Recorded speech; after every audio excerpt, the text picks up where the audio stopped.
Well, good evening, everybody. Good evening. I'm going to tell a story tonight about falling in love. Yay. With a band. I fell in love with so many singers and so many bands in my youth, because like so many young people, I was looking for my own identity in the music that I would listen to. I was trying to find myself in the things that I liked.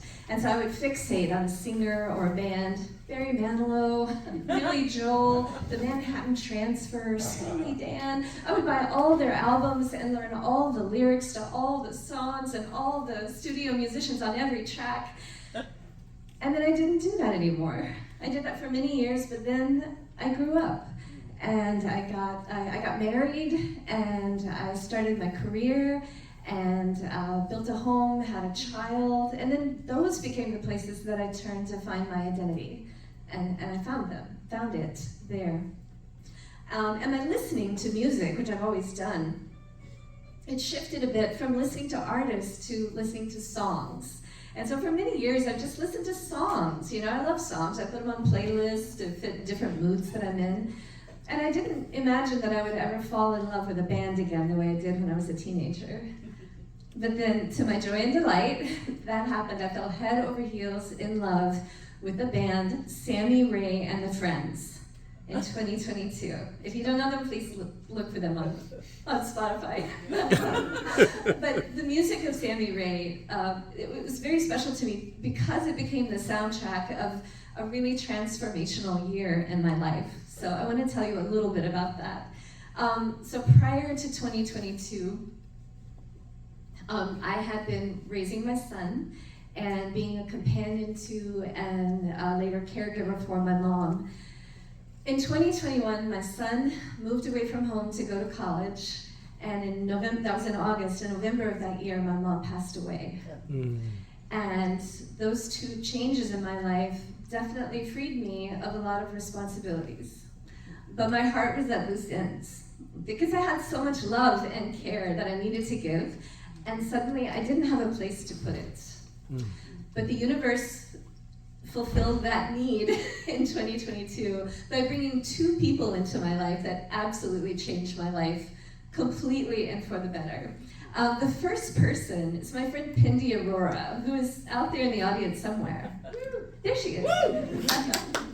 I met Pindy at a party, and we realized right away we had two things in common. First of all, we were approximately the same age, which at my age is amazing.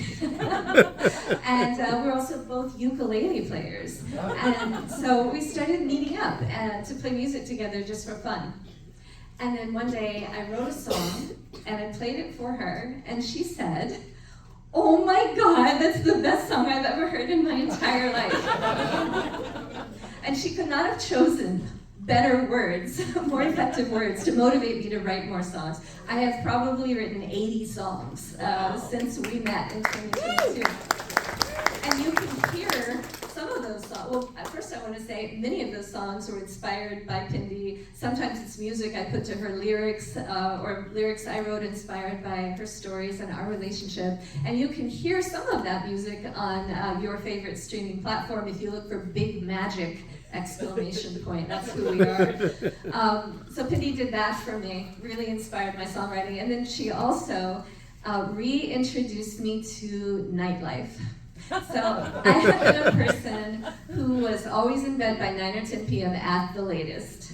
But that's when Pindy likes to start her evenings. And she would invite me to things, and I would say yes, and we would go out. And then I got to rediscover for the first time since college that really exciting things happen at night, Things happen at night, and you meet people at night that you don't meet in the daytime. It's amazing. It's wonderful. Right around that time, I heard my first Sammy Ray and the Friends song, and it was called The Good Life. And I'm going to sing the chorus a cappella. But it goes, "I got a taste of the good life in the middle of the night. It's about 4 o'clock on a Friday, as in 4 a.m. on Saturday. And I got a taste of the good life, I was feeling alright. I was in the backseat, it was a long day. I was in a taxi on the Cross Island Parkway. It's really cool and jazzy. And later in the song, she talks about how life is 1 part sweet and 2 parts bitter. And I felt like in my 56 years of life at that time, I had tasted bitterness. But in that year, in that moment, I was tasting sweetness every day.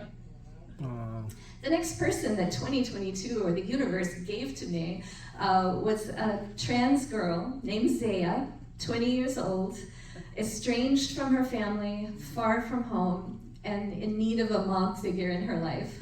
I could not have been happier to do that job. I loved being a mom, and I was really missing, being a mom to my son. And then I had this brand new person who needed that from me, and we formed a really sweet friendship.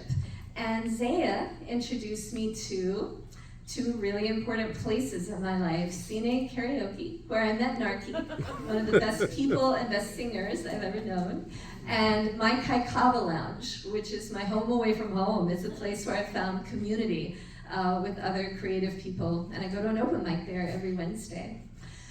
A wonderful thing happened for Zaya. She reunited with her family. And that meant that she moved back to Colorado after 1 year of being in Athens with me. And I was so happy for her, and I was also absolutely heartbroken because I'd invested so much in that relationship. And right around that time, Sammy Ray released the song Closer to You. And this song tells the story of a friendship.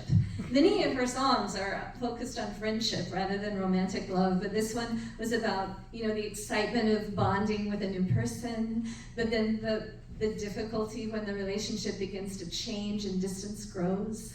And it ends after the end of a relationship when the singer is looking back on it with only gratitude and only good wishes for the person that they used to be so close to. And it's really beautiful. I won't sing that one to you because my time's running short.